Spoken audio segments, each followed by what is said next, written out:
Globalisasi. Kamu tentu pernah mendengar istilah globalisasi. Apakah kamu tahu apa itu globalisasi? Globalisasi berasal dari kata global. Global dalam bahasa Inggris yaitu globe, yang artinya dunia atau bola dunia. Globalisasi merujuk pada proses, yaitu proses menuju lingkup dunia. Dapat dikatakan bahwa globalisasi artinya proses mendunia. Adanya globalisasi membuat kebudayaan dan produk luar negeri dapat masuk ke dalam suatu negara. Kita mengenal karpet dari Turki, boneka tradisional dari Tiongkok, mobil buatan Jepang, susu dari Selandia Baru, dan kain batik dari Indonesia yang mendunia. Apa yang menyebabkan globalisasi terjadi?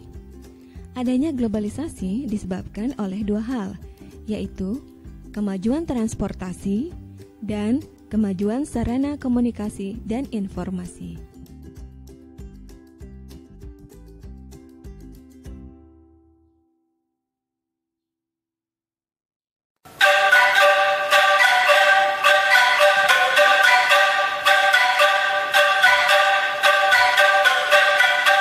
Pada era globalisasi ini, Indonesia juga melakukan kerjasama dengan negara-negara lain, termasuk dengan negara-negara ASEAN.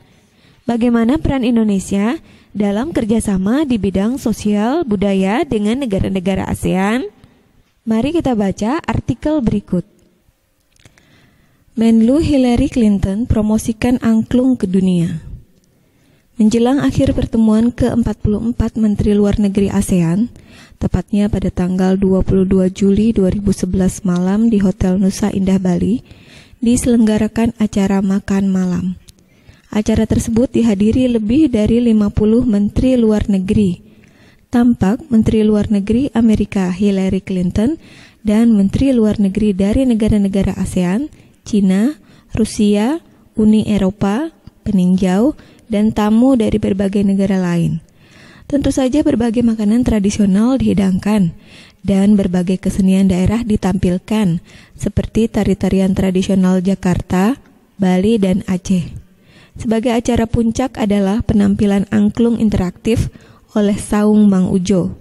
Semua hadirin dibagikan angklung berbagai tangga nada, kemudian memainkannya bersama-sama dengan dipimpin oleh Daeng Ujo. Tampak semua undangan berbahagia. Mereka dihadiahi angklung yang baru saja mereka mainkan sebagai tanda mata dari Indonesia. "It's for you, a souvenir from Indonesia," kata Daeng Ujo, sang komandan. Malam yang berkesan itu sangat membantu dalam menciptakan iklim yang kondusif. Malam tersebut membuat pertemuan para menteri luar negeri ASEAN dan berbagai pertemuan bilateral lainnya berlangsung sukses.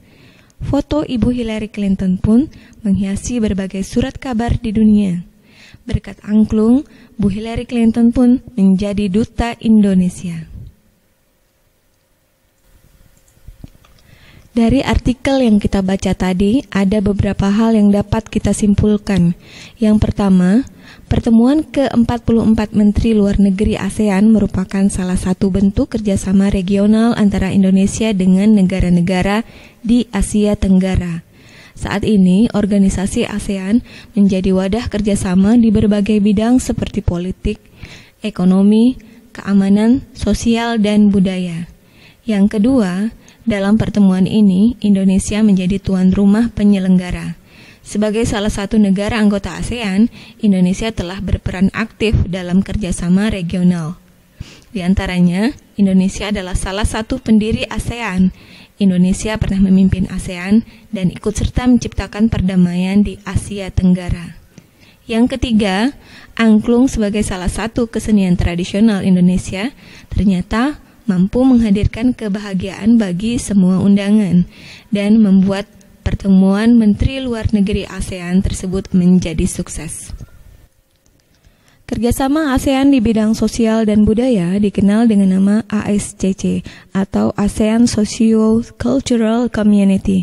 ASCC bertujuan untuk memberikan kontribusi dalam mewujudkan komunitas ASEAN yang berorientasi pada individu-individu dan bertanggung jawab secara sosial dengan misi untuk mendapatkan solidaritas dan persatuan antara individu maupun anggota-anggota negara dari ASEAN itu sendiri. Untuk menjadi komunitas yang benar-benar berperan penting dalam sosial budaya, ASEAN Socio-Cultural Community memiliki visi dan misi sebagai berikut. 1. Meningkatkan kualitas individu manusia. 2. Meningkatkan kesejahteraan dan perlindungan sosial. 3. Meningkatkan keadilan sosial dan hak asasi manusia. 4. Melestarikan dan ikut serta dalam kestabilan lingkungan hidup. 5. Membangun identitas ASEAN. 6. Mengurangi tingkat kesenjangan yang ada pada masyarakat negara-negara ASEAN.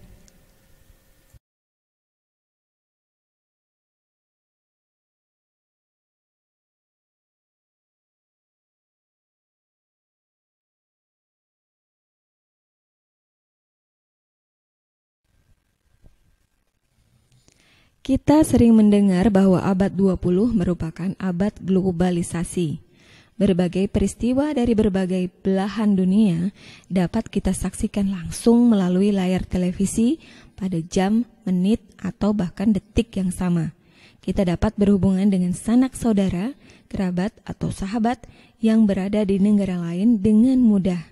Kita seakan hidup dalam satu desa yang sangat besar. Tahukah kamu, listrik mempunyai peranan penting di era globalisasi? Bagaimana produksi listrik di era globalisasi ini? Ayo kita diskusikan. Ayo membaca. Kita akan membaca teks eksplanasi tentang proses energi listrik dihasilkan. Sebelum membaca, masih ingatkah kalian tentang teks eksplanasi? Teks eksplanasi adalah teks yang berisi tentang proses mengapa dan bagaimana suatu peristiwa dapat terjadi. Tujuannya untuk menjelaskan fenomena yang terjadi atau menjelaskan sebab akibat suatu peristiwa.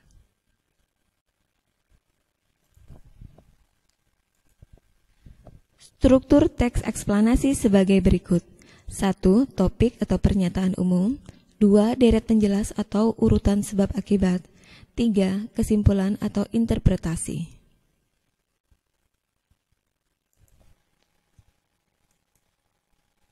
Sekarang mari kita baca teks eksplanasi berikut ini. Menghasilkan energi listrik. Pembangkit listrik tenaga air. Listrik memiliki peran penting di era globalisasi. Tidak dapat dipungkiri bahwa globalisasi terjadi karena perkembangan teknologi di berbagai bidang yang didukung oleh peran listrik sebagai sumber energi di dalamnya. Dengan ditemukannya televisi, komputer, dan telepon genggam, arus informasi kemudian menyebar dengan begitu cepat ke berbagai negara di berbagai belahan dunia. Kebutuhan akan listrik kemudian menjadi suatu hal yang harus dipenuhi bagi semua negara di era globalisasi saat ini. Listrik dihasilkan di pusat pembangkit menggunakan beragam sumber energi. Pada pembangkit listrik tenaga air atau PLTA, air dari waduk atau sungai 1. Masuk melalui pintu 2 yang diatur oleh katup pengaman 3. Air kemudian masuk ke tangki pengaman tekanan 4. Air di dalam pipa pesat 5. Mengalirkan dan mengarahkan air ke turbin 7 melalui katup pengatur tekanan 6 untuk mendapatkan tekanan energi yang besar. Energi potensial air kemudian menggerakkan turbin. Energi gerak tersebut kemudian diubah menjadi energi listrik oleh generator 8. Energi listrik dari generator kemudian diatur kapasitas tegangannya dan dialirkan oleh transformer. 9. Energi listrik kemudian dibagikan ke konsumen oleh saluran transmisi 10. Komponen utama pada semua pembangkit energi listrik adalah turbin dan generator. Turbin tersebut harus bergerak untuk menghasilkan energi gerak yang kemudian diubah menjadi energi listrik oleh generator. Energi penggerak turbin selain dari aliran air juga bisa didapat dari angin atau PLTA, panas bumi PLTU, dan sumber energi lainnya. Adakah sumber energi di daerahmu yang bisa digunakan sebagai pembangkit energi listrik? Kalian telah memahami tentang proses menghasilkan energi listrik dengan komponen-komponen utama pada pembangkit tersebut. Komponen utama pada semua pembangkit energi listrik adalah turbin dan generator atau dinamo. Turbin tersebut harus bergerak untuk menghasilkan energi gerak yang kemudian diubah menjadi energi listrik oleh generator atau dinamo.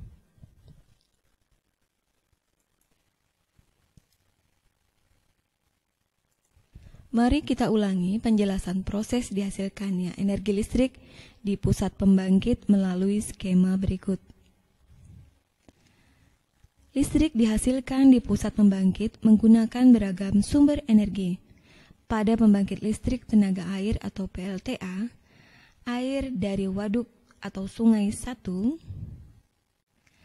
masuk melalui pintu 2 yang diatur oleh katup pengaman 3. Air kemudian masuk ke tangki pengaman tekanan 4.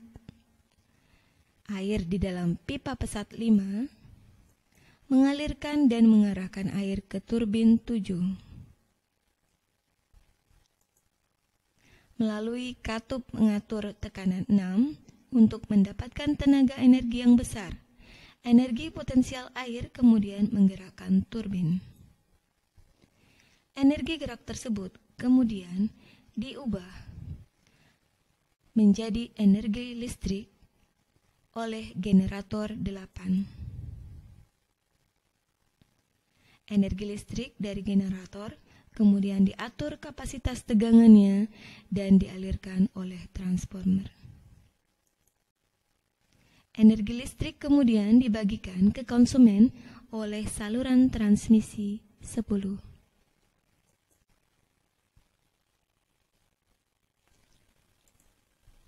Pada pusat pembangkit dari waduk-waduk besar, energi listrik yang dihasilkan juga sangat besar dan mampu memenuhi kebutuhan listrik warga di banyak wilayah. Di daerah pedesaan yang belum terjangkau aliran listrik dari pemerintah, warga terkadang membuat pembangkit listrik secara mandiri dengan memanfaatkan aliran air dari sungai atau air terjun yang ada di daerahnya.